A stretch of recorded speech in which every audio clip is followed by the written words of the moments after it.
Security, get that beggar out of here before she scares away the customers. Jessica snapped, her perfectly manicured finger aimed at the frail figure by the door. The old woman stood wrapped in a threadbare coat, a plastic bag clutched in one hand, sneakers frayed from too many miles. The bank's cool air made her shoulders tremble. "Please," she murmured, voice small. "I only need to withdraw some money." Tyler snorted, loud enough for everyone to hear. "Withdraw? From where? The corner tin?" He snickered, drawing chuckles from a couple of onlookers. Amanda didn't bother to look up from her screen. "Jess, call the cops. We can't have these homeless people wandering in here and scaring off real clients." A man in line muttered, "Poor thing," then quickly averted his eyes when Jessica shot him a warning glare. Violet Washington didn't move. She watched them. The curl of Tyler's lip, Amanda's indifferent stare, Jessica's smug posture. It wasn't anger that tightened in her chest, so much as a familiar ache.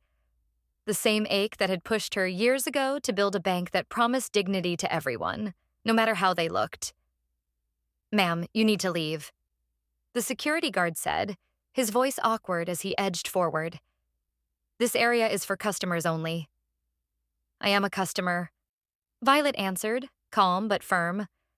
"I've had an account here for 50 years. Tyler laughed outright. 50 years? She probably thought money grew on trees back then. Jessica smirked.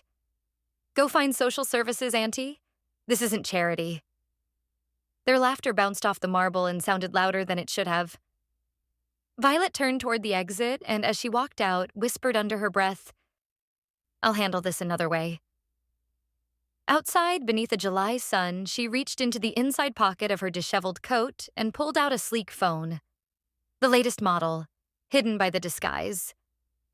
She dialed a number known to only a handful of people. "Marcus, I need you at the Fifth Avenue branch. Bring the resignation papers."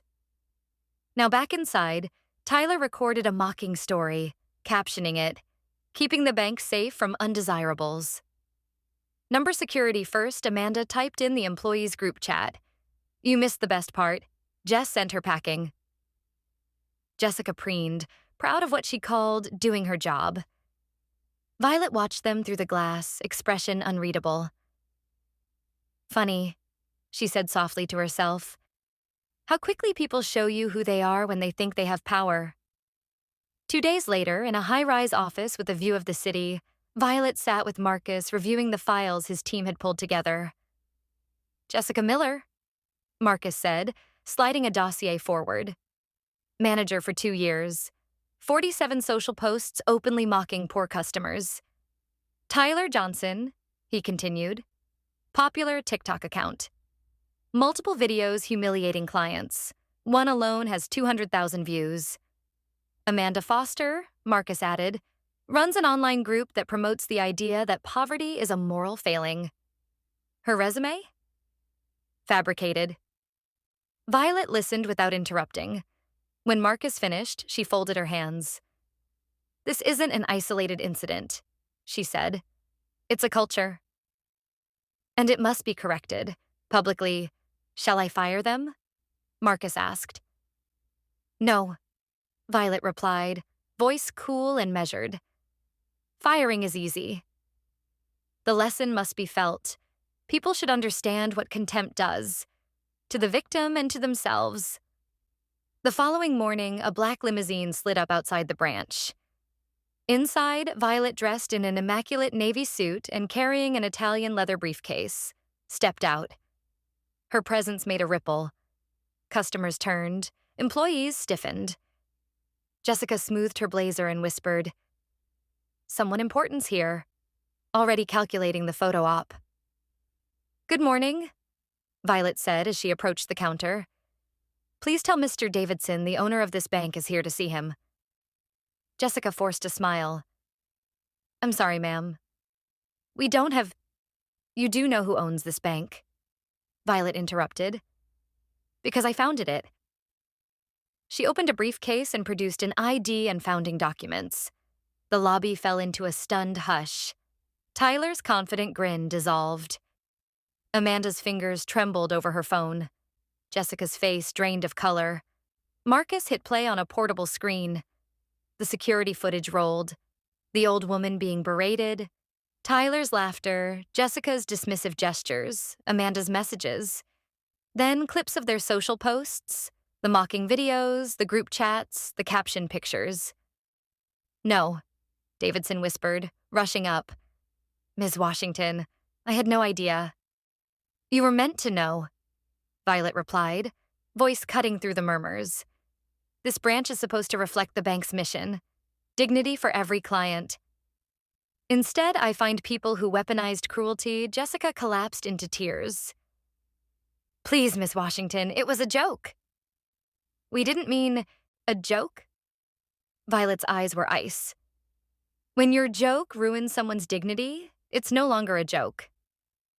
She turned to Tyler. "You have a mother to care for? Then tell your followers why you lied to get this job. Tell them about the firings on your record." Tyler's face went pale. Amanda started sobbing, covering her mouth. Marcus moved with administrative precision. "We have prepared terminations for cause," he said. "Legal is drafting suits for defamation and breach of privacy." Security escorted the three out. As they were led away, Jessica begged, "Please, give me another chance." Violet paused at the threshold, then looked back. "When I was at the bottom," she said softly, "I didn't ask for pity. I asked for respect. You turned that plea into entertainment. There will be no second chances for this." The doors closed behind them, and Violet turned back to the room where customers watched, some nodding, others silent. Months later, First National Bank launched a mandatory inclusion and dignity program across its branches. Complaints dropped. Customer trust rose. Jessica found doors closed at every application. Tyler's online fame turned into a liability. Companies hesitated to hire him. Amanda's past fabrications and hate posts trailed her from town to town. At the ribbon cutting for the bank's 851st branch, Violet stood on stage, watching staff assist an elderly customer with a form. Marcus leaned in. "The new program is already changing behavior," he said. Violet smiled, a quiet, satisfied curve. "Sometimes people have to be shown the mirror," she said.